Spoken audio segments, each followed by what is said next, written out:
TVK காரங்களுக்கு சுத்தமாக அறிவு இருக்கா இல்லையா இப்படி ஒரு தற்குறியெல்லாம் இருப்பீங்கன்னா நான் கொஞ்சம் கூட எதிர்பார்க்கல. ஏன் தான் நீங்கள் இப்படியெல்லாம் இருக்கீங்க அப்படிங்கிற அளவுக்கு சிந்திக்க வைக்கிது இல்லை.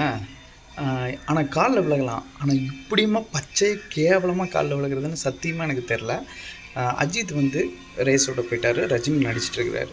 பட் முதல்ல எல்லாம் என்ன சொல்லிட்டு இருந்தீங்க, அஜித்தா அவன் இருக்கவே கூடாது, அவன் ஏன் தான் இப்படியே நடிக்கிறான், ஸோ அப்படி இப்படின்னு போட்டி போட்டுருந்தீங்க. ரஜினி கூட சொல்லவே வேண்டாம், நான் அடுத்த சூப்பர் ஸ்டார் அப்படி இப்படின்னு விஜய் வந்து பெரிய இது மாதிரி தூக்கி வச்சுட்டு ஆடிட்டு இருந்தேன். இப்போ என்னடானா அஜித் ரேஸோட போயிட்டார், அவரோட அந்த காரோட அந்த கலரை வந்துட்டு விஜய்கோட கொடி கூட கம்பேர் பண்ணி இவங்க ரெண்டு பேரும் ஒரே இது அப்படின்னு பேசிகிட்டு இருக்கீங்க. நீங்கள் அப்படி பேசலாம், ஆனால் இப்படி வந்து காலில் விழக்கூடாது. எலெக்ஷன் பக்கமாக இருக்குங்காட்டி ரெண்டு பேர்த்த வச்சு ஸ்டேட்டஸ் போடுறது என்ன. அதுக்கு முன்னாடி கழுவி ஊற்றிட்டு இருந்தீங்க. அதே மாதிரி தான் ரஜினி கூடயும். ஏன் இப்படி கேவலமாக கீழ்த்தனமாக போகிறீங்க? உங்களோட ஸ்டாண்டில் நீங்கள் கரெக்டாக இருக்கணும்.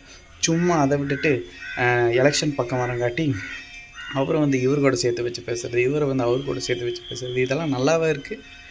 சொல்லுங்கள், எனக்கு சத்தியமாக தெரில. ஸோ எலெக்ஷன் முடிஞ்சு சப்போஸ் இந்த எலெக்ஷனுக்காக நீங்கள் அஜித் ரஜினியோட ஓட்டுகள் எல்லாத்தையும் வாங்கி ஜெயிச்சிட்டிங்க. அதுக்கப்புறம் நீங்கள் எப்படி மாறுவீங்கன்னு எங்களுக்கு தெரியாதா? கண்டிப்பாக ஒரு அஜித் ரஜினி ரசிகர்கள்கிட்ட இதை சொல்கிறேன்.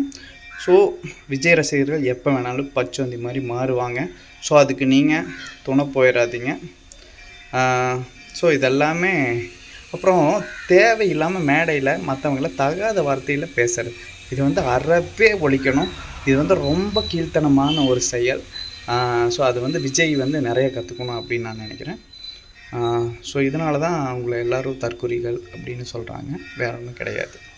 நீங்கள் ஆள் மாறுற பச்சோந்திகள் அப்படின்னு கூட சொல்லலாம். இனிமேலாச்சும் அடுத்தவங்களுக்கு ஜால்ரா அடிக்காமல் நீங்கள் என்ன பண்ண போகிறீங்க, உங்கள் கோரிக்கைகள் என்ன அப்படிங்கிறத மக்கள்கிட்ட கொண்டு போய் சேர்க்க வழி பாருங்கள், சரியா? அதை மட்டும் விட்டுட்டு ஓட்டுக்கு இந்த மாதிரி பிச்சை எடுத்துகிட்டு இருக்காதீங்க. தேங்க்யூ.